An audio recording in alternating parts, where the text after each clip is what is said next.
Hello out there, rod builders. I thought I'd take some time today to answer one of the guys' questions that right after I produced the last little video asked me about finishing off things like weaves or cross wraps. As you can see, I've done another variation off that Dorado weave that I had on the last one, and I've left the ends open on both sides. I've trimmed them back, and you'll see on one side, the right hand side, I actually made two beveled type cuts, going from small in the center and the ends or the outer edges towards longer in the middle. On the other side, I just did it one way, and that's basically take each layer and trim it. The first layer I cut, I trimmed it the shortest. The next layer I trimmed it a little longer, and then I ended up doing kind of a bevel thing again where it's longer in the middle and shorter on the sides. That's basically how I do my cutting, but after I do my cutting, then what I like to do is fuzz the ends up. As you know, thread is twisted, and if you put pressure on the ends, it'll fuzz it up. So what I do then is I go through, just like I'm doing here, not with the sharp side of the blade of the scissors, but with the back side of the scissors. And you see how it gets fuzzy on the ends. This will make wrapping off the ends much easier than falling off the end of the freshly cut thread. You can even see some pieces of thread that I broke off in doing this, which will make it even thinner and lay flatter. So it should make wrapping off the ends much, much easier. Now what I'm going to do with this is just what I did with the earlier video. I'm going to do a tiger off the ends, which is a great way to finish the wrap. Then I'll go back later and I'll do some other wrap over the top of it after some finish is applied. So I'll fray both ends, and then we'll come back and I'll show you exactly what I do getting started with the tiger.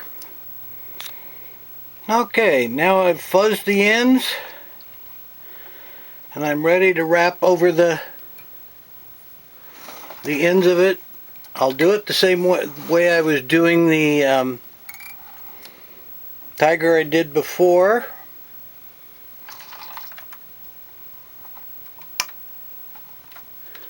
Basically just doing a flat wrap.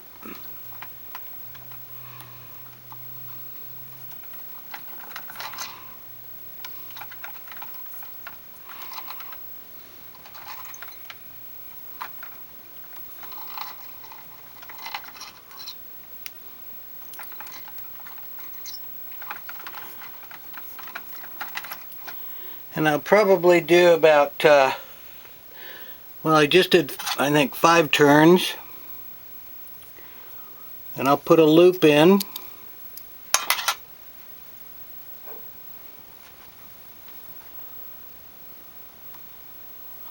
Do another 10 turns.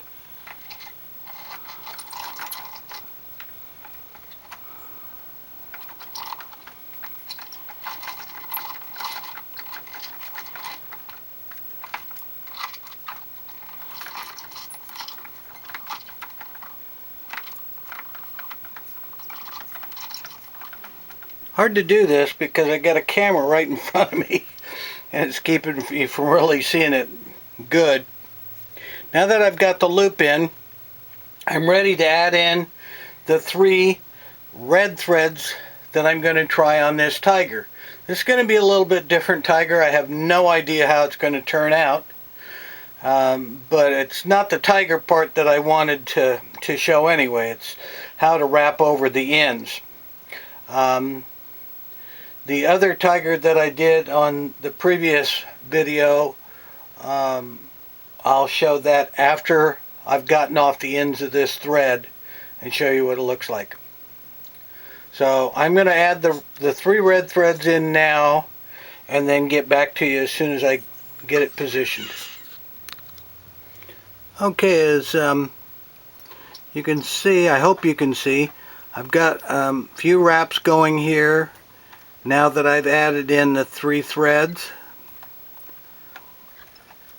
This would be a whole lot easier if I just was tying off the ends. I could just do it with one solid color. But I'm kind of killing 2 birds with 1 stone here because I want to see how this type of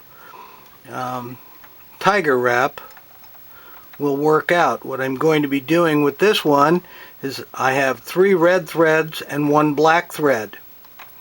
I'm going to do that, and then I'm going to sacrifice on the top layer the 3 red threads, just leaving the 1 black thread, just to see what type of effect I'm going to get. I'm hoping to get a lot of red with kind of black streaks and patterns in it.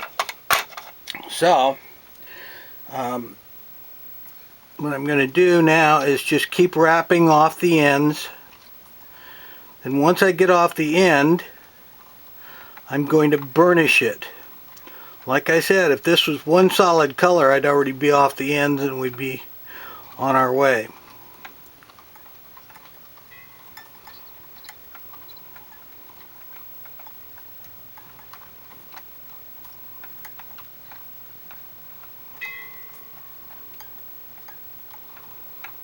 The reason this is taking so long is because I want to keep those red threads pretty well parallel to each other without too many gaps, so that it'll be easy for me to burnish them closed.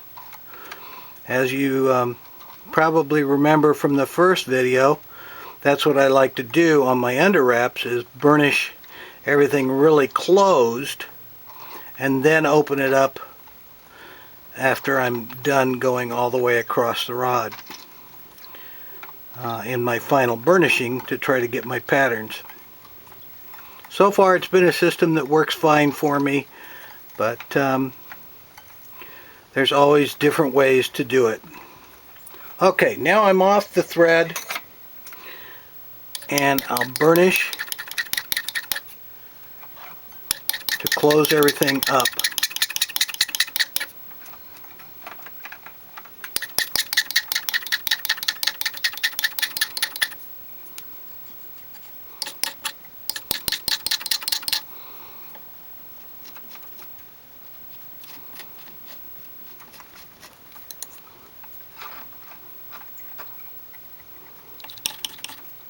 Since this is a tiger, I can have some gaps.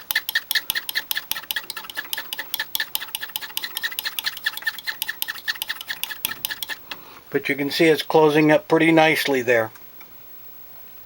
There's some gapping that I'm seeing, but I'm not worried because it's going to end up being a tiger. But that's basically how I do my finish wraps off of the weaves and cross wraps. Okay, I've decided to do the other side only with black, just to show you how it wraps off the end of the threads.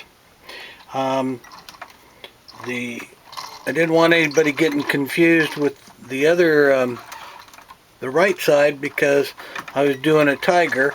I'm actually going to do a tiger on this side too, but as you can see, I'm doing this hand wrapping, and it goes on much cleaner and sweeter if it's only one color. And I just wanted you to see how easy it could be given the right right thread and situation.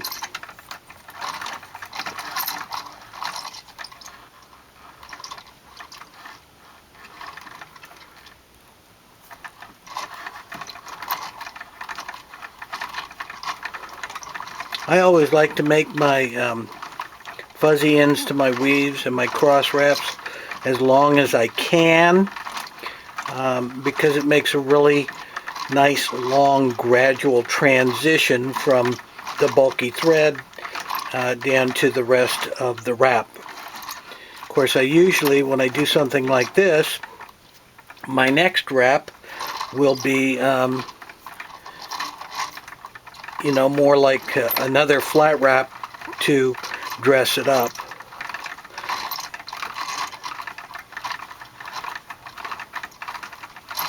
And see, there we are. It's wrapped off the edge, nice and clean. There's one little gap that I'll see if I can get it burnishing this way. If I don't get it burnishing that way, I go back the other way. And there it is. Okay, I did that tiger wrap off the other side, and I'll do my usual burnishing like I taught you in the last DVD. On the 0 degree axis, I go towards the butt, and then I turn it about 1/8 of an inch, and I come back up.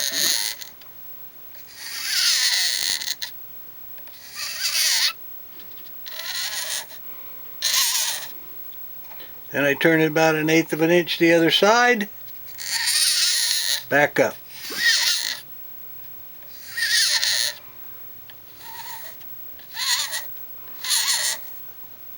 Same thing on the 180 degree axis. Down the 180 towards the butt. Then up and up.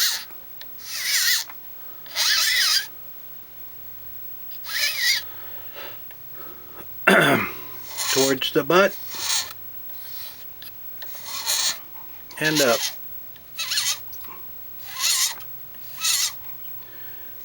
Might just barely be able to pick up on how the wave is going, or the threads are going on the under wrap.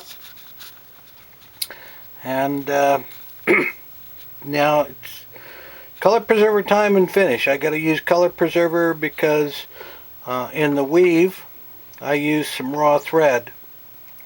The weave isn't as outstanding this time because I used a light colored background, but up close it still looks great, and I changed the red for some greens. So I don't think I can, yeah, I can zoom in on it a little bit, and you can see how that worked out. Maybe you can even see how there's kind of a U shape in the threads going towards the butt. Okay, this is the tiger wrap I did the other day. There's the weave. You can see the weird patterns that I got, some really interesting patterns. I did some JTOBs. The one in the middle is going to be in the center of the guide, between the feet of the guides.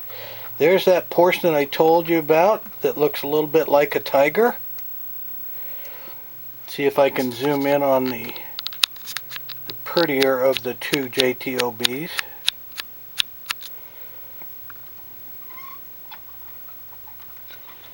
And then I also did one that was a little easier, that was just one thread. Same basic theme though. Okay, I'll throw this together and put it online for you guys. I will probably print the pictures of this whole thing when I get the guides on. There's going to be a guide right here going to that purple line there, wherever it was, right there, and that purple line, and then there'll be a guide up there too where those little trim wraps are.